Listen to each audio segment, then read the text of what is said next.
ನಿಮ್ಮ ಸಂತೋಷ ಖುಷಿಗಳು ತೃಪ್ತಿಗಳು ಏನರಲ್ಲಿದೆ ಅಂದರೆ ಈಗಿನ ಕಾಲದಲ್ಲಿ ಎಷ್ಟು ಹಣ ಇದೆ ಅನ್ನೋದ್ರ ಮೇಲೆ ನಿರ್ಭರವಾಗಿ ಬಿಟ್ಟಿದೆ. ಆ 6 ಭಾವಗಳಿಗೆ ಸಂಬಂಧಪಟ್ಟಂಥ ವ್ಯಾಪಾರ ಮಾಡಿದ್ರೆ ಅವ್ರ ಜೀವನದಲ್ಲಿ ಉದ್ಧಾರ ಆಗೋದಿಲ್ಲ. ಏನೋ ಓದಿರ್ತಾರೆ, ಏನೋ ವ್ಯಾಪಾರ ಮಾಡ್ತಾ ಇರ್ತಾರೆ, ಅದರಲ್ಲಿ ವೃದ್ಧಿ ಬಂದ್ಬಿಟ್ಟಿರುತ್ತೆ.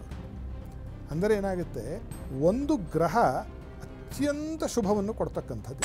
ಈ ಒಳಿತು ಮಾಡುವ ಗ್ರಹ ಯಾವುದು, ಈ ಗ್ರಹವು ಯಾವ ಮನೆಯನ್ನು ಪ್ರಭಾವಕ್ಕೆ ಒಳಪಡಿಸ್ತಾ ಇದೆ ಅಂತ ಹೇಳಿ ಒಂದೊಂದು ಮನೆಗೆ ಒಂದೊಂದು ವ್ಯಾಪಾರ. 2ನೇ ಮನೆಗೆ ಬಂತು ಅಂತಂದರೆ ಮಾತಿನಿಂದ ದುಡ್ಡು, 7ನೇ ಮನೆ ಅಂತಂದರೆ ಅವರು ಪ್ಯೂರ್ ಬಿಸ್ನೆಸ್, 9ನೇ ಮನೆ ಅಂತಂದರೆ ಅವರು ಹೊರದೇಶಕ್ಕೆ ಇಂಪೋರ್ಟ್ ಎಕ್ಸ್ಪೋರ್ಟ್ ಮಾಡ್ತಕ್ಕಂಥದ್ದು ಮಾಡಬೇಕು. ಹುಟ್ಟಿದ ಸಮಯಕ್ಕೆ ಒಂದಿರುತ್ತೆ, ನಡೀತಾ ಇರುವ ದಶೆಗೂ ಅದೇ ಥರ ಒಂದಿರುತ್ತೆ. ಇವೆರಡನ್ನು ತಾಳಮೇಳೈಸಿ ಹೇಳಬೇಕು.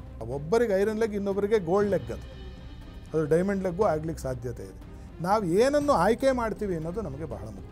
ನಷ್ಟ ಜಾತಕ ಅಂತ ಹೆಸರು. ಅಂದರೆ ಕೈ ಹಾಕಿದ್ರೆ ನಷ್ಟವಾಗಿ ಹೋಗುತ್ತೆ. ಇವರಿಗೆ ದುಡ್ಡು ಬರುತ್ತಾ ಇಲ್ವಾ ಅನ್ನೋದು ಮೂಲದಲ್ಲಿ ಮೊದಲೇ ನಿರ್ಣಯ ಮಾಡ್ಬೋದು. ಯೋಗ ಬರುತ್ತೋ ಇಲ್ವೋ ಅನ್ನೋದು ಮೊದಲೇ ಆದಿಯಲ್ಲೇ ನಿರ್ಣಯ ಮಾಡ್ಬೋದು. ವ್ಯಾಪಾರ ವ್ಯವಹಾರದಲ್ಲಿ ನಿರ್ಣಯ ಮಾಡಬೇಕು ಯಾವ ವಸ್ತುವನ್ನು ಅಂತ ಕೂಡ ನಾವು ಹೇಳಬಹುದು. ಪ್ರಯತ್ನ ಮಾಡದೇ ಇರೋವನಿಗೆ ಯಾವ ದೇವರು ಒಲಿಯಲ್ಲ, ಯಾವ ಭಾಗ್ಯ ಒಲಿಯಲ್ಲ. ಇದನ್ನು ನಾವು ಚೆನ್ನಾಗಿ ನಾವು ಅರ್ಥಕೋಬೇಕು.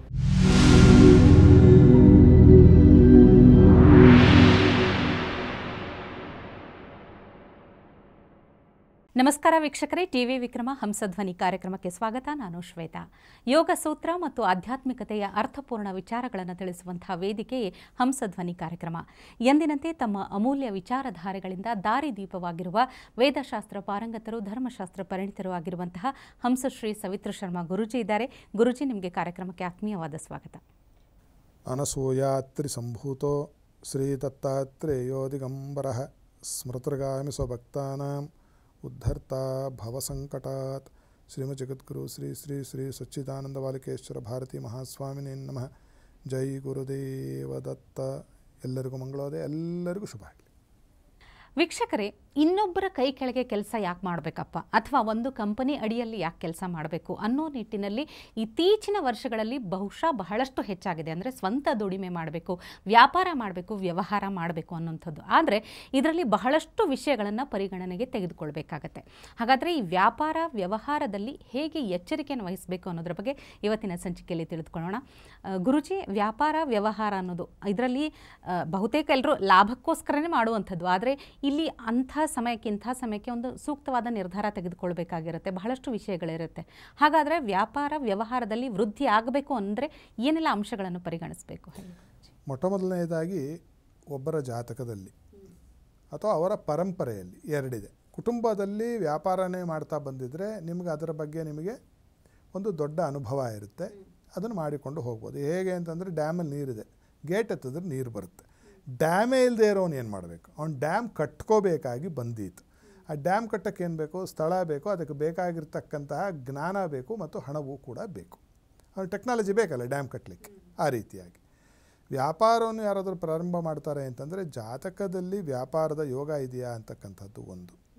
ಆ ಯೋಗ ಇದ್ದರೂ ಕೂಡ ಅದು ಸುಯೋಗವ ಕುಯೋಗವ ಅಂತ. ಅಂದರೆ ಅದು ವ್ಯಾಪಾರ ಮಾಡೋದ್ರಿಂದ ಅವ್ರಿಗೆ ಒಳಿತಾಗುತ್ತಾ ಕೆಡಕಾಗುತ್ತಾ ಅಂತಕ್ಕಂಥದ್ದು. ಮೂರನೆಯದು, ಯಾವ ವ್ಯಾಪಾರವನ್ನು ಮಾಡಿದರೆ ಲಾಭ ಆಗುತ್ತೆ ಅಂತಕ್ಕಂಥದ್ದು. ಈಗ ಉದಾಹರಣೆಗೆ ಎಷ್ಟೋ ಜನರು ನೀವು ನೋಡಿದಾಗ ಅವ್ರು ಏನೋ ಓದಿರ್ತಾರೆ, ಏನೋ ವ್ಯಾಪಾರ ಮಾಡ್ತಾ ಇರ್ತಾರೆ, ಅದರಲ್ಲಿ ವೃದ್ಧಿ ಬಂದ್ಬಿಟ್ಟಿರುತ್ತೆ ಅವ್ರಿಗೆ. ಅಂದರೆ ಏನಾಗುತ್ತೆ, ಒಬ್ಬರ ಜಾತಕವನ್ನು ನಾವು ಆಯ್ಕೆ ಮಾಡಿಕೊಂಡಾಗ ಇದರ ಉಪಯೋಗ ದೊಡ್ಡದಿದೆ. ಈಗ ನಾನು ಹೇಳ್ತಾ ಇರೋ ವಿಚಾರದ ಬಗ್ಗೆ, ಒಂದು ಗ್ರಹ ಅತ್ಯಂತ ಶುಭವನ್ನು ಕೊಡ್ತಕ್ಕಂಥದ್ದು ಇರುತ್ತೆ. 100ಕ್ಕೆ 100 ಶುಭವನ್ನು ಉಂಟು ಮಾಡುತ್ತೆ. ಒಂದೇ ಗ್ರಹ, 9 ಗ್ರಹಗಳಲ್ಲಿ ಒಂದು ಗ್ರಹ. ಇನ್ನೊಂದು ಗ್ರಹ 75% ಒಳ್ಳೇದು ಮಾಡೋದಿರುತ್ತೆ. ಈ 100% ಒಳ್ಳೇದು ಮಾಡೋ ಒಬ್ಬ ಗ್ರಹನ ಒಂದಿಗೆ ಇನ್ನೊಂದು ಗ್ರಹ 75% ಒಳ್ಳೇದು ಮಾಡೋದಿರುತ್ತೆ. ಅದೇ ರೀತಿಯಾಗಿ ಇದಕ್ಕೆ ವ್ಯತಿರೇಕವಾಗಿ ಇನ್ನೊಂದು ಗ್ರಹ 100ಕ್ಕೆ 100 ಹಾಳು ಮಾಡುವ ಗ್ರಹ ಇರುತ್ತೆ, ತೊಂದರೆ ಕೊಡುವ ಗ್ರಹ. ಮತ್ತು ಅವನೊಟ್ಟಿಗೆ ಅವನ ಸ್ನೇಹಿತ ಒಬ್ಬ ಇರ್ತಾನೆ, 75% ತೊಂದರೆಯನ್ನು ಕೊಡ್ತಕ್ಕಂಥವು. ಈಗ ವ್ಯಾಪಾರ ಮಾಡುವವರು ಈ ಕೆಡುಕು ಕೊಡ್ತಕ್ಕಂತಹ ಗ್ರಹ ಇದೆಯಲ್ಲ, ಅದು ಬಚಕ್ರದಲ್ಲಿ ನಿಮಗೆ 6 ಕಡೆ ಸಿಗುತ್ತೆ. ಆ 6 ಭಾವಗಳಿಗೆ ಸಂಬಂಧಪಟ್ಟಂಥ ವ್ಯಾಪಾರ ಮಾಡಿದ್ರೆ ಅವ್ರ ಜೀವನದಲ್ಲಿ ಉದ್ಧಾರ ಆಗೋದಿಲ್ಲ. ಉದಾಹರಣೆಗೆ 4ನೇ ಮನೆಗೆ ಬಿತ್ತು ಅಂತ ಇಟ್ಕೊಳ್ಳಿ. 4ನೇ ಮನೆಗೆ ಬಿತ್ತು ಅಂತಂದರೆ ಅಲ್ಲಿ ಭೂಮಿಗೆ ಸಂಬಂಧಪಟ್ಟಿದ್ದ ವ್ಯಾಪಾರ ಮಾಡಿದ್ರೆ ಉದ್ಧಾರ ಆಗೋದಿಲ್ಲ. ಅವರು ಯಾವುದೇ ಥರದ ಭೂಮಿಯ ವ್ಯವಹಾರ ಮಾಡಿದ್ರೆ ಅದು ಹಾಳಾಗಿ ಹೋಗ್ತಾರೆ. ಅದೇ ಶುಭವನ್ನು ಕೊಡ್ತಕ್ಕಂಥ ಗ್ರಹದ ಒಂದು ಪುಣ್ಯ ಸಂಪಾತ 4ನೇ ಮನೆಗೆ ಬಿತ್ತು ಅಂತಂದರೆ ಅಲ್ಲಿ ಭೂಮಿಗೆ ಸಂಬಂಧಪಟ್ಟಿರ್ತಕ್ಕಂಥದ್ದು ಮಾಡಿದರೆ ಅವರು ಊರ್ಜಿತವಾಗಿ ಹೊರಟೋಗ್ತಾರೆ. ಎಷ್ಟೋ ಜನ ರಿಯಲ್ ಎಸ್ಟೇಟ್ ಮಾಡಿದ್ರಿ, ಎಲ್ಲಿದ್ದವ್ರು ಎಲ್ಲೋ ಹೋಗ್ಬಿಟ್ರಿ, ನಮ್ಮೆದುರು ನಿಖರ ಹಾಕೊಂಡು ಓಡಾಡ್ತಿದ್ರಿ, ಬೆನ್ಸ್ ಕಾರಲ್ಲಿ ಓಡಾಡ್ತಾರೆ ಅಂದ್ರೆ ನೀವೇ ಕೇಳಿರ್ತೀರಿ. ಅದು ಏನಾಗುತ್ತೆ ಅಂತಂದರೆ ಯಾವುದೋ ಪೂರ್ವ ಪುಣ್ಯದಿಂದ ಅವರದರಲ್ಲಿ ಇಳಿದಿರಲಿಕ್ಕೆ ಸಾಧ್ಯತೆ ಇದೆ. ಆದರೆ ಅಂಗೈ ಹುಣ್ಣಿಗೆ ಕನ್ನಡಿ ಯಾಕೆ? ಯಾರನ್ನಾದರೂ ಹೋಗ್ಬಿಟ್ಟು ಒಂದಿಷ್ಟು ದಕ್ಷಿಣೆ ಕೊಟ್ಟು ಕೇಳಿದರೆ ತಿಳಿದವರಿಂದ ಅವ್ರು ಹೇಳ್ತಾರೆ, ವಿಚಾರ ತಿಳಿದಿರಬೇಕಾದ್ರೆ. ನಿಮಗೆ ಸುಮ್ಮನೆ ಹೋಗಿ ಏನೋ ಒಂದು ಕಥೆಯನ್ನು ಹೇಳಿದ್ರೆ ಆಗೋದಿಲ್ಲ. ನಿಮ್ಗೆ ಆ ಯೋಗ ಇದೆ, ಈ ಯೋಗ ಇದೆ, ಹಾಗಲ್ಲ. ಈ ಥರದ್ದೇ ವ್ಯಾಪಾರವನ್ನು ನೀವು ಮಾಡಿ ಅಂತ ಒಂದು ಚಿಕ್ಕ ಉದಾಹರಣೆಯನ್ನು ಹೇಳ್ತೀನಿ. ಹೆಸರು ಹೇಳೋದಿಲ್ಲ. ನಮ್ಮ ಕರ್ನಾಟಕದಲ್ಲಿ ಅತ್ಯಂತ ಹೆಸರುವಾಸಿಯಾಗಿರ್ತಕ್ಕಂತಹ ಸಿನಿಮಾ ನಿರ್ಮಾಪಕರು, ನಿರ್ದೇಶಕರು, ನಟರೊಬ್ಬರು, ಅವರ ಸಂಬಂಧಿ ಒಬ್ಬರು. ಆ ನಟರು ಬರ್ತಿದ್ರು ಒಮ್ಮೆ ನನ್ನ ಹತ್ರ, ಇರಲಿ. ಅವರ ಸಂಬಂಧಿ ಒಬ್ಬರು ಏನು ಮಾಡಿದ್ರು, ಬಂದುಬಿಟ್ಟು ಅವರ ಮನೆಯಲ್ಲಿ ಅವರ ಇನ್ನೊಬ್ಬರನ್ನು ಇಟ್ಟುಕೊಂಡು ಅವರನ್ನು ಹೀರೋ ಮಾಡಿ ಸಿನಿಮಾ ಮಾಡಬೇಕು ಅಂತ ನನ್ನನ್ನು ಕೇಳಿದ್ರು, ಜಾತಕ ತೋರಿಸಿ. ನಾನು ಮಾಡಬೇಡಿ ಎಂದೆ. ಅವರು ಬೇಜಾರಾಗೋಯ್ತು ಹಂಗೆ ಹೇಳಿದ್ದಕ್ಕೆ. ಯಾಕೆ ಅಂದರೆ ಇಲ್ಲಿ ನಷ್ಟ ಆಗುತ್ತೆ, ಬರೋದಿಲ್ಲ. ಸರಿ ಅಂತ ಹೇಳಿ ಹೊರಟೋದ್ರು. ಮುಹೂರ್ತಕ್ಕೂ ನನ್ನ ಕೈಲಿ ಹಿಡ್ಕೊಳ್ಳಿಲ್ಲ. ಆ ಸಂಬಂಧಿಯನ್ನು ಹೀರೋ ಮಾಡಿದ್ರು, ದೊಡ್ಡ ದುಡ್ಡು ಹಾಕಿ ಸಿನಿಮಾವನ್ನು ಕೂಡ ಮಾಡಿದ್ರು. ಮುಹೂರ್ತಕ್ಕೂ ನನ್ನ ಗುರುಗಳೇ ಆಕಾಶ ನೋಡೋಕ್ಕೇನಪ್ಪ ನೂಕ್ನುಗ್ಲು, ನಾನೊಬ್ಬನೇ ಇಡಬೇಕು ಮುಹೂರ್ತ, ಇಡತಕ್ಕಂಥ ಎಷ್ಟೋ ಬುದ್ಧಂತರು ಇಟ್ಕೊಳ್ಳಿ ಬಿಡು ಅಂತ ಇಟ್ಕೊಂಡ್ರು. ಅವ್ರ ಫಿಲಮ್ 2 ದಿನ ಓಡಲಿಲ್ಲ. ಕೋಟ್ಯಂತರ ರೂಪಾಯಿ ಹಾಳು ಮಾಡಿಕೊಂಡ್ರು. ಆನಂತರ ತಿರ್ಗಿ 6 ತಿಂಗಳು ಬಿಟ್ಟು ಬಂದರು. ಅಪಾಯಿಂಟ್ಮೆಂಟ್ ಕೊಡ್ತೀನಿ, ಕೊಡಪ್ಪ, ಅದಕ್ಕೆ ನಾವು ಇರೋದೇ ಅದಕ್ಕೆ ಹೇಳೋಕ್ಕೆ, ನಮಗೇನು ರಾಗದ್ವೇಷಗಳು ಏನೂ ಇಲ್ಲ. ಬಂದು ಕೇಳಿದ್ರು, ನಿಮ್ಮ ಮಾತು ಕೇಳಬೇಕಿತ್ತು, ನಾನು ಕೇಳಲಿಲ್ಲ, ಏನು ಮಾಡಬಹುದು? ನಾನಾಗಿ ಹೇಳಿದೆ, ವಿದ್ಯಾಸಂಸ್ಥೆಗಳನ್ನು ಶುರು ಮಾಡಿಸಿ ಇವರ ಕೈಯಲ್ಲಿ ಅಂತ. ಒಂದು ವಿದ್ಯಾಸಂಸ್ಥೆ ಇದ್ದದ್ದು ಇವತ್ತಿನ ದಿವಸ 6-7 ಆಗಿದೆ. ಇದೊಂದು ಚಿಕ್ಕ ಉದಾಹರಣೆ. ಈ ಥರದ್ದು ನನ್ನ ಅನುಭವದಲ್ಲಿ 100 ನಾನು ನೋಡಿಬಿಟ್ಟಿದ್ದೇನೆ. ಅದು ಏನು ಕೀಲಕ ಅಂತಂದರೆ, ಈ ಒಳಿತು ಮಾಡುವ ಗ್ರಹ ಯಾವುದು, ಈ ಗ್ರಹವು ಯಾವ ಮನೆಯನ್ನು ಪ್ರಭಾವಕ್ಕೆ ಒಳಪಡಿಸ್ತಾ ಇದೆ ಅಂತ ಹೇಳಿ ಒಂದೊಂದು ಮನೆಗೆ ಒಂದೊಂದು ವ್ಯಾಪಾರ. 2ನೇ ಮನೆಗೆ ಬಂತು ಅಂತಂದರೆ ಮಾತಿನಿಂದ ದುಡ್ಡು, 3ನೇ ಮನೆಗೆ ಬಂತು ಅಂತಂದರೆ ಚಿಕ್ಕ ಪುಟ್ಟ ನೀವು ಟ್ರಾವೆಲಿಂಗ್ ಮಾಡೋದ್ರಿಂದ ನೀವು ದುಡ್ಡು, ಮಾರ್ಕೆಟಿಂಗ್ ಮಾಡೋದ್ರಿಂದ ದುಡ್ಡು, 4 ಅಂತಂದರೆ ಭೂಮಿ ಆಗ್ಬೋದು, ವಿದ್ಯಾಸಂಸ್ಥೆ ಆಗಬಹುದು, ವಾಹನ ಆಗಬಹುದು, ಅದರಿಂದ ದುಡ್ಡು. ಅದರಲ್ಲೂ ತಿರುಗಿ ಭೇದ ಇದೆ. 4ನೇ ಮನೆ ಚೆನ್ನಾಗಿದೆ ಅಂದಾಕ್ಷಣಕ್ಕೆ ನೀವು 3 ಮಾಡಿಸ್ಬಾರ್ದು. ಅದರಲ್ಲಿ ಯಾವುದು ಅಂತ ಹೇಳಿ ನಾವು ಹೆಕ್ಕಿ ಕೊಡಬೇಕಾಗತ್ತೆ. 5ನೇ ಮನೆ ಅಂತಂದರೆ ನೀವು ಕಲಾರಂಗದಲ್ಲಿ ಅವರು ಮತ್ತು ಅಥವಾ ಒಂದು ಸಿನಿಮಾಗಳಲ್ಲಿ ಅವರು ರಾಜಿಸ್ತಾರೆ. 6ನೇ ಮನೆ ಅಂತಂದರೆ ಅವರು ಯಾರಾದರೂ ಮೆಡಿಕಲ್ಗೆ ಸಂಬಂಧಪಟ್ಟಿರ್ತಕ್ಕಂತಹ ವ್ಯಾಪಾರವನ್ನು ಮಾಡಬೇಕು. 7ನೇ ಮನೆ ಅಂತಂದರೆ ಅವರು ಪ್ಯೂರ್ ಬಿಸ್ನೆಸ್ಸು, ಯಾವುದೋ ಕಮಾಡಿಟಿ ಟ್ರೇಡಿಂಗು ಈ ಥರದ್ದು ಮಾಡಬೇಕು. 8ನೇ ಮನೆ ಅಂತಂದರೆ ಅವರು ಇನ್ಶೂರೆನ್ಸ್ಗೆ ಸಂಬಂಧಪಟ್ಟದ್ದು ಏನಾದರೂ ಮಾಡಬೇಕು. 9ನೇ ಮನೆ ಅಂತಂದರೆ ಅವರು ಹೊರದೇಶಕ್ಕೆ ಇಂಪೋರ್ಟ್ ಎಕ್ಸ್ಪೋರ್ಟ್ ಮಾಡ್ತಕ್ಕಂಥದ್ದು ಮಾಡಬೇಕು. ಈ ರೀತಿಯಾಗಿ ಒಂದೊಂದು ಭಾವ, ಒಂದೊಂದು ಗ್ರಹವನ್ನು ಯಾರು ಇವರಿಗೆ ಶುಭವನ್ನು ಉಂಟು ಮಾಡತಕ್ಕಂಥವನು ಅತ್ಯಂತ ಒಳ್ಳೆಯದನ್ನು ಮಾಡ್ತಾನೆ ಅಂತಕ್ಕಂಥದ್ದನ್ನು ಹುಟ್ಟಿದ ಸಮಯಕ್ಕೆ ಒಂದಿರುತ್ತೆ, ನಡೀತಾ ಇರುವ ದಶೆಗೂ ಅದೇ ಥರ ಒಂದಿರುತ್ತೆ. ಇವೆರಡನ್ನು ತಾಳಮೇಳೈಸಿ ಹೇಳಬೇಕು. ಇದಕ್ಕಿದು ವ್ಯತಿರೇಕ ಆಯಿತು ಅಂದರೆ ಆ ಟೈಮಲ್ಲಿ ಲಾಸ್ ಆಗೋಗುತ್ತೆ ಅವರಿಗೆ. ಸೊ ಆದ್ದರಿಂದ ವ್ಯಾಪಾರ ವ್ಯವಹಾರದಲ್ಲಿ ನಿರ್ಣಯ ಮಾಡಬೇಕು, ಯಾವ ವಸ್ತುವನ್ನು ಅಂತ ಕೂಡ ನಾವು ಹೇಳಬಹುದು. ಅದಕ್ಕೆ ಸ್ವಲ್ಪ ಕಾಲಾವಕಾಶವೂ ಬೇಕು, ಸ್ವಲ್ಪ ಅಧ್ಯಯನವನ್ನು ಮಾಡಿ ಹೇಳಬೇಕಾಗುತ್ತೆ ಜಾತಕದಲ್ಲಿ. ಇವಾಗ ಇದೇ ರೀತಿಯಾಗಿ ನಾವು ನಿಮ್ಮ ಅನುಭವದಲ್ಲೂ ನೀವು ಕೇಳಿರ್ತೀರಿ, ಭಾಳ ಚೆನ್ನಾಗಿದ್ದಾರೆ ಆ ಹುಡುಗ, ಮದುವೆ ಆದ ಹಾಳಾಗೋಗ್ಬಿಟ್ಟ ಪಾಪ, ಆ ಹುಡುಗಿ ಕಾಲಕ್ಷಣನೇ ಸರಿ ಇಲ್ಲ. ಕೇಳಿದ್ದೀರಾ? ಆ ಹುಡುಗಿನ ದೂರ್ತಾರೆ. ಅದು ಹಂಗಲ್ಲ. ಒಬ್ಬ ವ್ಯಕ್ತಿ ಅಥವಾ ಒಂದು ಹುಡುಗಿ ಆದರೂ ಆಗಬಹುದು, ಹುಡುಗ ಅಂತಲೇ ಇಲ್ಲ, ಹುಡುಗಿ ಹೆಂಗಸ್ರಿಗೇನು ಕೆಡ್ದಾಗಿಲ್ವಾ, ಗಂಡಸನ ಕೈ ಹಿಡ್ದು ಎಷ್ಟೋ ಜನ ಕಣ್ಣ ನೀರಲ್ಲೇ ಕೈ ತೊಳಿತಕ್ಕಂಥ ಎಷ್ಟೋ ಜನ ಹೆಣ್ಮಕ್ಳಿದ್ದಾರೆ ಪಾಪ. ಬರೀ ಹೆಣ್ಮಕ್ಳು ಯಾಕೆ ಅನ್ಬೇಕು, ಈ ಯಾವನೋ ಕಟ್ಕೊಂಡ್ರೋ, ಇವು ಆಡುಭಾಷೆ ಹೇಳ್ತಾರೆ ಐರನ್ ಲೆಗ್ ರೀ ಅವನು ಅಂತ. ಅದು ಹಾಗಲ್ಲ. ಒಬ್ಬರಿಗೆ ಐರನ್ ಲೆಗ್, ಇನ್ನೊಬ್ಬರಿಗೆ ಗೋಲ್ಡ್ ಲೆಗ್. ಅದು ಡೈಮಂಡ್ ಲೆಗ್ಗೂ ಆಗಲಿಕ್ಕೆ ಸಾಧ್ಯತೆ ಇದೆ. ನಾವು ಏನನ್ನು ಆಯ್ಕೆ ಮಾಡ್ತೀವಿ ಅನ್ನೋದು ನಮಗೆ ಬಹಳ ಮುಖ್ಯ. ಅದೇ ರೀತಿಯಾಗಿ ಜಾತಕದಲ್ಲಿ ಗಂಡು ಹೆಣ್ಣಿನ ಜಾತಕ ನೋಡಬೇಕಾದರೂ ಬರೀ ಸಾಲಾವಳಿ, ಬರೀ ಘಟತಾರ್ಥವನ್ನು ನೋಡಿ ಹೊಂದಾಣಿಕೆ ಮಾಡೋದಲ್ಲದೆ, ಯಾವ ಹುಡುಗನಿಗೆ ಯಾವ ಹುಡುಗಿಯ ಜಾತಕ ಯೋಗವನ್ನು ತರುತ್ತೆ ಅಂತಕ್ಕಂಥ ನಿರ್ಣಯ ಮಾಡ್ಬೋದು. ಅದನ್ನು ಕೇಳಿ ತಿಳ್ಕೋಬೇಕು ಜ್ಯೋತಿಷ್ಕರ ಹತ್ರ. ಅದಕ್ಕೆ ಸಂಭಾವನೆಯನ್ನು ಕೊಟ್ಟು, ಯಾಕಂದರೆ ಅದು ಕೆಲಸ, ಅದೆಷ್ಟು ಗಣಿತವನ್ನು ಮಾಡಬೇಕು. ಅದು ಸುಮ್ಮನೆ ಹಾಗೆ ಹೇಳಲಿಕ್ಕೆ ಬರೋದಿಲ್ಲ. ಅದಕ್ಕೆ ಕಾಲಾವಕಾಶವೂ ಬೇಕು, ಗಂಟೆಗಟ್ಟಲೆ ಕುತ್ಕೋಬೇಕಾಗತ್ತೆ. ಅದಕ್ಕೆ ಕುಳಿತು ಆ ಥರದ ಲಕ್ಷಣ ಇವರು ಹುಡುಗಿ ಕೈ ಹಿಡ್ದ ಅಂದರೆ ಈ ಹುಡುಗಾರನೂ ಉದ್ಧಾರ ಆಗ್ತಾನೆ, ಹುಡುಗಿನೂ ಉದ್ಧಾರ ಆಗುತ್ತೆ. ಅದೇನಾದರೂ ಪರಸ್ಪರ ಒಬ್ಬರಿಗೊಬ್ಬರಿಗೆ ಶುಭವನ್ನು ಉಂಟು ಮಾಡ್ತಕ್ಕಂಥ ಲಕ್ಷಣ ಇದ್ದೆ ಅಂತಂದ್ರೆ ಅವ್ರ ಜೀವನದಲ್ಲಿ ತಿರುಗೇ ನೋಡೋದಿಲ್ಲ. ಅವರು ಬಹಳ ದೊಡ್ಡ ಉಚ್ಚಾಮಟ್ಟಕ್ಕೆ, ಬರೀ ಹಣಕಾಸು ಅಲ್ಲ, ಹಣ, ಕಾಸು, ಆರೋಗ್ಯ, ಆಯುಷ್ಯ, ಸುಖ, ಸಂತೋಷ, ಕೀರ್ತಿ, ಲಾಭ, ಜಯ, ಯಶಸ್ಸು, ಅಷ್ಟು ಅವರಿಗೆ ಬರುತ್ತೆ. ಆದರೆ ಅದೇ ಕೀಳನ್ನು ಕೆಡಕನ್ನು ಮಾಡ್ತಕ್ಕಂತಹ ಯೋಗಗಳಿರ್ತಕ್ಕಂಥ ಹುಡುಗಿ ಅಥವಾ ಹುಡುಗನ ಕೈ ಹಿಡಿದರೆ ಇರೋದಷ್ಟು ಕೂಡ ತೊಳ್ಕೊಂಡು ಹೊರಟು ಹೋಗುತ್ತೆ. ಅದೇ ರೀತಿಯಾಗಿ ವ್ಯಾಪಾರದಲ್ಲಿ ಪಾಲುಗಾರರನ್ನು ಆಯ್ಕೆ ಮಾಡಬೇಕಾದರೂ ಕೂಡ ನಾವು ಜಾಗ್ರತೆಯನ್ನು ವಹಿಸಬೇಕಾಗುತ್ತೆ. ಪಾರ್ಟ್ನರ್ಶಿಪ್ ಬಿಸ್ನೆಸ್ ಅವರಲ್ಲೂ ನೋಡಿ ಇವ್ರ ಜೊತೆ ಪಾರ್ಟ್ನರ್ಶಿಪ್ ಮಾಡಿ ಇವರ ಜೊತೆಯಲ್ಲಿ ಬೇಡ ಅಂತ. ಅಕಸ್ಮಾತ್ ಈಗ ಯಾರಿಗೂ ಆಗಲಿಲ್ಲ, ಅವಾಗೇನು ಮಾಡ್ಬೋದು, ಅವರ ಹೆಂಡತಿಯನ್ನು ನೀವು ಪಾರ್ಟ್ನರಾಗಿ ತೆಗೆದುಕೊಳ್ಳಬಹುದು, ಅವರ ಮಕ್ಕಳನ್ನು ನೀವು ಪಾಲುದಾರರಾಗಿ ತೊಗೋಬೋದು. ಈ ಯೋಗ ಇರತಕ್ಕಂತಹ ಈ ಜಾತಕಕ್ಕೆ ಯೋಗ ಇರಬೇಕು. ಈಗ ನಾನು ವ್ಯಾಪಾರ ಶುರು ಮಾಡ್ತೀನಿ ಅಂತಂದರೆ ನನ್ನ ಎದುರು ಬದುಕು ಸುರೇಶ ಅನ್ನೋರ ಜಾತಕಕ್ಕೆ ನನಗೆ ವಿರೋಧ ಬಂತು ಅಂತಂದರೆ ಬೇಡ, ಸುರೇಶ್ ಬೇಡ. ಪಕ್ಕದಲ್ಲಿರ್ತಕ್ಕಂತಹ ರಮೇಶ್ ಜಾತಕ ಹೊಂತು ಅಂದರೆ ಅವ್ರ ಜೊತೆ ಬಿಸ್ನೆಸ್ ಮಾಡ್ಬೋದು. ಅವರು ಸುರೇಶನ ಅಣ್ಣನ ಮಗನೋ ಅಥವಾ ತಮ್ಮನೋ ಆಗಿರಬಹುದು. ಈ ರೀತಿಯಾಗಿ ಆಗೋದೇ ಇಲ್ಲ ಅಂದರೆ ಪೂರ್ತಿ ಬಿಟ್ಟುಬಿಡಬೇಕು. ಇದಕ್ಕೆ ನಷ್ಟ ಜಾತಕ ಅಂತ ಹೆಸರು. ಅಂದರೆ ಕೈ ಹಾಕಿದ್ರೆ ನಷ್ಟವಾಗಿ ಹೋಗುತ್ತೆ.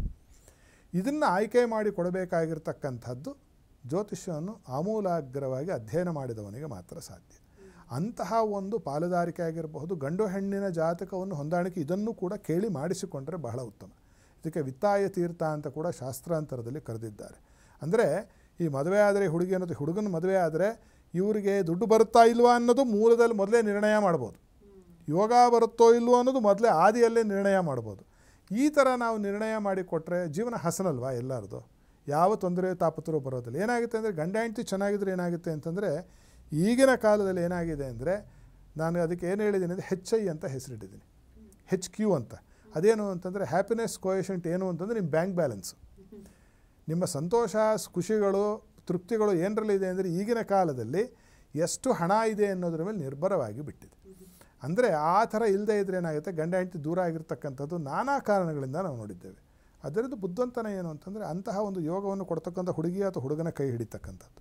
ಬರೀ ಯೋಗ ಇದ್ರೆ ಆಗೋದಿಲ್ಲ, ಅದನ್ನು ನಡೆಸಬೇಕು, ನಾವು ಕೆಲಸವನ್ನು ಕೂಡ ಮಾಡಬೇಕು. ಹಂಗೆ ಹೇಳಿ ಬರೀ ಅದನ್ನು ಹಂಗೆ ತಿಳ್ಕೊಬಾರ್ದು. ಮದುವೆ ಆಗ್ಬಿಟ್ಟು ಮನೇಲಿ ಕುತ್ಕೊಂಡ್ಬಿಡೋದು, ಹಂಗಾದರೆ ನಾವಿಬ್ಬರು ಗಂಡ ಹೆಂಡತಿ ಮುಖ ನೋಡ್ತಾ ಆಗೋದಿಲ್ಲ. ಕುಳಿತು ತಿನ್ನುವವನಿಗೆ ಕುಡಿಕೆ ಹೊಂದಿದ್ದರೂ ಕೂಡ ಸಾಲದು ಅಂತ. ಆದ್ದರಿಂದ ಹಂಗೆ ಮಾಡಲಿಕ್ಕಿಲ್ಲ. ನೀವು ಮಾಡಿದ ಎಲ್ಲ ಪ್ರಯತ್ನಗಳು ಫಲಕಾರಿಯಾಗುತ್ತೆ. ಅಷ್ಟನ್ನು ನಾವು ಘಂಟಾಘೋಷವಾಗಿ ಹೇಳ್ಬೋದು, ಜೋರಾಗಿ ಸಾರಿ ಹೇಳಬಹುದು. ಪ್ರಯತ್ನ ಮಾಡದೇ ಇರೋವನಿಗೆ ಯಾವ ದೇವರು ಒಲಿಯಲ್ಲ, ಯಾವ ಭಾಗ್ಯ ಒಲಿಯಲ್ಲ. ಇದನ್ನು ನಾವು ಚೆನ್ನಾಗಿ ನಾವು ಅರ್ಥಕೋಬೇಕು. ಅದೇನು ಹೇಳುತ್ತೆ ಅಂತಂದರೆ ಧೈರ್ಯ ಸಾಹಸೆ ಲಕ್ಷ್ಮಿ. ಉದ್ಯೋಗಸ್ಥನಾದವನಿಗೆ ಮಾತ್ರ, ಯಾರು ಕ್ರಿಯಾಶೀಲನಾಗಿರ್ತಾನೋ ಅವನಿಗೆ ಮಾತ್ರ ಲಕ್ಷ್ಮಿ ಒಲಿತಾಳೆ ಅಂತಕ್ಕಂಥದ್ದು. ಆದರೆ ಲಕ್ಷ್ಮಿ ಒಲಿಯಲಿಕ್ಕೆ ಬೇಕಾಗಿರ್ತಕ್ಕಂತಹ ಒಂದು ಮೊದಲನೆಯ ಒಂದು ತಳಹದಿ ಯಾವುದು ಅಂದರೆ ಈ ರೀತಿಯ ಒಂದು ಜಾತಕದ ಒಂದು ಹೊಂದಾಣಿಕೆಯನ್ನು ಮಾಡಿಕೊಳ್ತಕ್ಕಂಥದ್ದು. ಯಾವ ವ್ಯಾಪಾರವನ್ನು ಮಾಡಬಹುದು ಅಂತಕ್ಕಂಥದ್ದು ಮೊದಲನೆಯದ್ದು, ಯಾರ ಜೊತೆಯಲ್ಲಿ ವ್ಯಾಪಾರ ಮಾಡಬೇಕು ಅಂತಕ್ಕಂಥದ್ದು ಎರಡನೆಯದ್ದು, ಜೀವನದ ಸಂಗಾತಿಯನ್ನು ಎಂತಹವರನ್ನು ಆಯ್ಕೆ ಮಾಡಿಕೊಳ್ಳಬೇಕು ಅಂತಕ್ಕಂಥದ್ದು ಮೂರನೆಯದ್ದು. ಈ ಮೂರು, ಯಾಕಂದರೆ ಅದಾದ ನಂತರದಲ್ಲಿ ಯಾವುದು ನಮ್ಮ ಒಂದು ಹತೋಟಿಯಲ್ಲಿಲ್ಲ. ಆ ಥರದ ಯೋಗ ಇರೋ ಮಕ್ಕಳು ಹುಡ್ತಾರೋ ಇಲ್ಲೋ, ಯಾರು ಹತೋಟಿಯಲ್ಲಿದೆ? ಇಂಥ ಟೈಮಲ್ಲಿ ಮಕ್ಕಳು ಹುಟ್ಟಲಿ ಅಂತ ಹೇಳಿ ನಾವು ಮಕ್ಕಳನ್ನ ಹೆರಲಿಕ್ಕೆ ಆಗೋದಿಲ್ಲ. ಆದರೆ ಮದುವೆ ಇಂಥವ್ರನ್ನ ಆಗಬೇಕು ಆಗಬಾರದು ಅಂತಕ್ಕಂಥದ್ದು ನಮ್ಮ ಒಂದು ಹತೋಟಿಯಲ್ಲಿದೆ. ಅದನ್ನು ಮಾಡಿಕೊಳ್ತಕ್ಕಂಥದ್ದು, ಮದುವೆಯೂ ಅಂಥ ಮುಹೂರ್ತದಲ್ಲೇ ನಿರ್ಣಯ ಮಾಡಿಕೊಳ್ತಕ್ಕಂಥದ್ದು ಆ ಯೋಗ ಇರಬೇಕು. ಏನು ನಿಮ್ಮ ಜಾತಕದಲ್ಲಿ ನಾನು ಹೇಳಿದ್ನಲ್ಲ ಮೂಲ ಯೋಗ ಆಯ್ತಲ್ಲ, ಅದೇ ಪುನರುಕ್ತಿ ಆಗ್ತಕ್ಕಂತಹ ಹುಡುಗ ಹುಡುಗಿಯೊಂದಿಗೆ ಮದುವೆ, ಅದೇ ಪುನರುಕ್ತಿ ಆಗ್ತಕ್ಕಂತಹ ಲಗ್ನದಲ್ಲಿ ಮದುವೆಯನ್ನು ಮಾಡಿಕೊಳ್ತಕ್ಕಂಥದ್ದು, ಅದೇ ಪುನರುಕ್ತಿ ಆಗ್ತಕ್ಕಂತಹ ಒಂದು ಲಗ್ನದಲ್ಲಿ ಅಥವಾ ಒಂದು ಕಾಲದಲ್ಲಿ ಆ ಒಂದು ಕಚೇರಿಯ ಪ್ರವೇಶವನ್ನು ಮಾಡ್ತಕ್ಕಂಥದ್ದು, ಗೃಹಪ್ರವೇಶವನ್ನು ಮಾಡ್ತಕ್ಕಂಥದ್ದು ಮಾಡಿದ್ದೇ ಆದರೆ ಜೀವನ ನೋಡಮ್ಮ ಬಹಳ ಅದ್ಭುತವಾಗಿರುತ್ತೆ. ಚಿಕ್ಕಪುಟ್ಟ ತೊಂದರೆ ಬರುತ್ತೆ. ಹಳ್ಳಿ ಕಡೆ ಹೇಳ್ತಾರೆ ಮನುಷ್ಯನಿಗೆ ಬರದೆ ಮರ ಕಲ್ಲಿಗೆ ಬರುತ್ತಾ ಕಷ್ಟ ಅಂತ, ಚಿಕ್ಕಪುಟ್ಟ ಬರುತ್ತೆ. ಆದರೆ ತಲೆ ಮೇಲೆ ಕೈ ಹೊತ್ತುಕೊಂಡು ಕುಳಿತುಕೊಳ್ತಕ್ಕಂತಹ ಅಥವಾ ನಾಶ ಆಗ್ತಕ್ಕಂತಹ ಯಾವುದೇ ತೊಂದರೆಗಳು ಅವರಿಗೆ ಬರೋದಿಲ್ಲ. ಅದ್ಭುತವಾದ ಜೀವನ, ಸುಖಿ ಜೀವನ ನಡೆಸಬಹುದು. ಯಾಕೆಂದರೆ ನಾವು ಅನುಭವಿಸಿರೋದು, ನಾವು ನೂರಾರು ಜನರಿಗೆ ಮಾಡಿಕೊಟ್ಟಿರೋದು, ಇವತ್ತು ಪರಮಾನಂದದಿಂದ ಇದ್ದಾರೆ ಅವರೆಲ್ಲರೂ, ಅಷ್ಟನ್ನು ಹೇಳ್ಬೋದು. ಆದ್ದರಿಂದ ವ್ಯಾಪಾರ, ವ್ಯವಹಾರ, ಮದುವೆ, ಗೃಹಪ್ರವೇಶ, ಲಗ್ನ ಎಲ್ಲದಕ್ಕೂ ಇದು ಸಂಬಂಧಪಟ್ಟಿರ್ತಕ್ಕಂಥದ್ದಾಗಿದೆ. ಆಮೂಲಾಗ್ರವಾಗಿ ಜಾತಕ ಪರಿಶೀಲನೆಯನ್ನು ಮಾಡಿಸಿ ಅದಕ್ಕೆ ಸಂಬಂಧಪಟ್ಟಿರ್ತಕ್ಕಂತಹ ಒಂದು ಕಲ್ಲನ್ನು ಹಾಕಿದರೂ ಕೂಡ ಅದು ಹೆಚ್ಚು ಐಶ್ವರ್ಯವನ್ನು ಕೊಡುತ್ತೆ. ಆ ಬಣ್ಣದ ಬಟ್ಟೆಯನ್ನು ಧರಿಸಿದ್ರೂ ಕೂಡ ಒಳ್ಳೆಯದಾಗುತ್ತೆ. ಆ ಮಟ್ಟಕ್ಕೆ ನಾವು ಇದನ್ನು ತೆಗೆದುಕೊಂಡು ಹೋಗಬಹುದು. ಕಲ್ಲರ್ ಥೆರಪಿ ಅಂತ ಹೇಳ್ತಾರೆ ಈಗಿನ ಕಾಲದಲ್ಲಿ. ಇದನ್ನೇ ನಮ್ಮ ಹಿಂದಿನವರು ಹೇಳಿದ್ದು. ಆ ಥರದಲ್ಲಿ ಎಷ್ಟಕ್ಕೆ ಬೇಕಾದರೂ ಅಳವಡಿಸಿಕೊಳ್ಳಬಹುದು. ಆ ಥರ ಮಾಡಿದ್ದೇ ಆದರೆ ಬರೀ ವ್ಯಾಪಾರದಲ್ಲ, ಜೀವನದಲ್ಲೂ ಕೂಡ ನಾವು ಮೇಲ್ಗೈಯನ್ನು ಸಾಧಿಸಬಹುದು ಅಂತಕ್ಕಂಥದ್ದನ್ನು ಹೇಳಬಹುದು. ಖಂಡಿತ ಗುರುಜಿ, ವ್ಯಾಪಾರ ವ್ಯವಹಾರದಲ್ಲಿ ಪಾಲುದಾರಿಕೆ ಆಗಲಿ ಅಥವಾ ಜೀವನ ಸಂಗಾತಿ ಆಯ್ಕೆ ಆಗಲಿ ಎಷ್ಟು ಮುಖ್ಯ ಆಗುತ್ತೆ ಅನ್ನೋದನ್ನು ತಿಳಿಸ್ಕೊಟ್ಟಿದ್ರೆ, ಜೊತೆಗೆ ಪ್ರಯತ್ನ ಪರಿಶ್ರಮದ ಜೊತೆಗೆ ಯೋಗವೂ ಕೂಡಿ ಬಂದಲ್ಲಿ ಎಲ್ಲವೂ ಪ್ರಗತಿ ಯಶಸ್ಸು ಸಾಧಿಸಬಹುದು ಅಂತ ಹೇಳಿದ್ದೀರಿ. ಧನ್ಯವಾದಗಳು ಗುರುಜಿ. ಸರ್ವೇ ಜನಾಃ ಸುಖಿನೋ ಭವಂತು, ಸಮಸ್ತ ಸನ್ಮಂಗಳಾನಿ ಭವಂತು. ವೀಕ್ಷಕರೇ, ನೀವು ಕೂಡ ನಿಮ್ಮ ವ್ಯಾಪಾರದಲ್ಲಿ ನಷ್ಟ ಅಥವಾ ಹಿನ್ನಡೆ ಅನುಭವಿಸ್ತಾ ಇದ್ರೆ, ಹಾಗೆ ಗಂಡು ಹೆಣ್ಣಿನ ಜಾತಕ ಹೊಂದಾಣಿಕೆ ಸಮಯದಲ್ಲಿ ಭಾಗ್ಯವನ್ನ ತರುವಂಥ ವಿಷಯಗಳು ಹೇಗೆ ನಿಮ್ಮಲ್ಲಿ ಕೂಡ ಈ ಸಮಸ್ಯೆಗಳಿಗೆ ಪರಿಹಾರವನ್ನು ಕಂಡುಕೊಳ್ಬಹುದು. ಹೀಗಾಗಿ ಸ್ಕ್ರೀನ್ ಮೇಲೆ ಇರುವಂಥ ನಂಬರನ್ನು ಕಾಂಟ್ಯಾಕ್ಟ್ ಮಾಡಿ ಗುರೂಜಿಗಳನ್ನು ನೇರವಾಗಿ ಸಂಪರ್ಕಿಸಿ ನಿಮ್ಮ ಪ್ರಶ್ನೆಗಳಿಗೆ ಉತ್ತರವನ್ನು ಕಂಡುಕೊಳ್ಬಹುದು. ಮುಂದಿನ ಸಂಚಿಕೆಯಲ್ಲಿ ಮತ್ತೊಂದು ಹೊಸ ವಿಷಯದೊಂದಿಗೆ ಭೇಟಿಯಾಗೋಣ. ನಮಸ್ಕಾರ. ಟಿವಿ ವಿಕ್ರಮ, ದೇಶ ನಿಮ್ಮ ಕೈಯಲ್ಲಿ. ಈ ಕಾರ್ಯಕ್ರಮ ನಿಮಗೆ ಇಷ್ಟ ಆಗಿದ್ದಲ್ಲಿ ಲೈಕ್, ಶೇರ್ ಹಾಗೂ ಕಮೆಂಟ್ ಮಾಡಿ. ಟಿವಿ ವಿಕ್ರಮದ ಕಾರ್ಯಕ್ರಮಗಳನ್ನು ನಿರಂತರವಾಗಿ ವೀಕ್ಷಿಸಲು ಸಬ್ಸ್ಕ್ರೈಬ್ ಮಾಡಿ, ಬೆಲ್ ಐಕನ್ ಒತ್ತಿ.